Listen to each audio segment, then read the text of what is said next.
मातरम radio Hindustan. RJ Rajni लेकर आई है आपके लिए। भगवान गणेश का असली सर कटने के बाद कहाँ गिरा था, आइए बताते हैं आपको।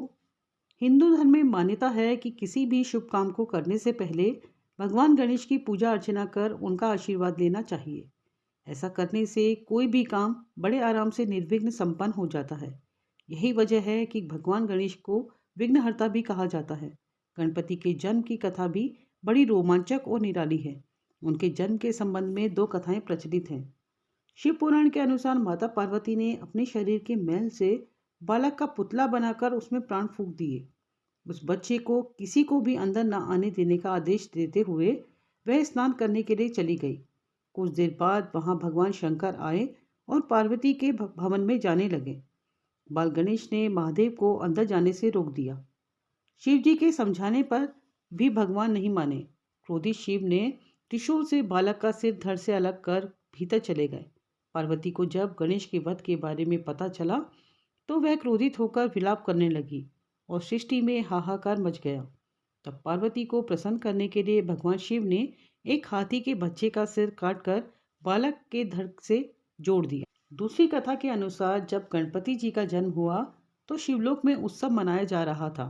सभी देवता नन्हे बालों को आशीर्वाद देने के लिए शिवधाम पधारे थे, लेकिन शनिदेव गणपति को देखे बिना ही विदा लेने लगे। यह देख माता पार्वती ने शनिदेव से इसका कारण पूछा। इस पर शनिदेव ने कहा कि अगर उनकी दृष्टि गणेश पर पड़ गई तो अमंगल हो जाएगा, लेकिन माँ पार्वती नहीं मानी और उन्हें गणेश को देखने का आदेश दे दिया। फिर जैसे ही शनि ने गणेश को देखा, उनका सिर कटकर हवा में विलीन हो गया। गणपति जमीन पर गिर गए और माँ पार्वती बेहोश हो गई। इसके बाद भगवान विष्णु ने एक नवजात हाथी का सिर काटकर गणेश जी के धड़ से जोड़ दिया। देश विदेश में भगवान गणेश के जितने भी मंदिर हैं, उनमें उनकी हर मूर्ति के धड़ में हाथी का सिर लगा हुआ है। लेकिन आप यह जानकर हैरान रह जाएंगे कि गणेश जी का असली सिर एक गुफा में है। मान्यता है कि भगवान शिव ने गणेश जी का जो मस्तक शरीर से अलग कर दिया, उसे उन्होंने एक गुफा में रख दिया। इस गुफा को पाताल भुवनेश्वर के नाम से जाना जाता है। इस गुफा में विराजित गणेश जी की मूर्ति को आदि गणेश भी कहा जाता है। पिथौरागढ़ जिले में स्थित पाताल भुवनेश्वर गुफा पहाड़ी के करीब 90 फीट अंदर है।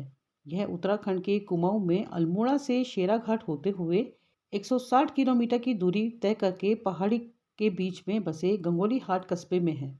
इस गुफा में जाने के बाद आप जब मंदिर की तरफ जाएंगे तो हाथी की तरह यहाँ की चट्टानों की कलाकृति दिखाई देगी। इस गुफा में आपको नागों के राजा अधिशेष की कलाकृति भी देखने को मिलेगी। माना जाता है कि नागों के राजा अधिशेष ने दुनिया का भार अपने सिर पर संभाला हुआ है। पाताल भुवनेश्वर गुफा में भगवान गणेश की शिलारूपी मूर्ति के ठीक ऊपर 108 पंखुड़ी वाला शवाष्टक दल ब्रह्मकमल सुशोभित है। इस ब्रह्मकमल से पानी भगवान गणेश के शिलारूपी मस्तक पर दिव्य बूंद टपकता रहता है। जो लोग यहाँ आते हैं वे इसकी पूजा जरूर करते हैं। मुख्य बूंद आदि गणेश के मुख पर गिरती हुई दिखाई देती है।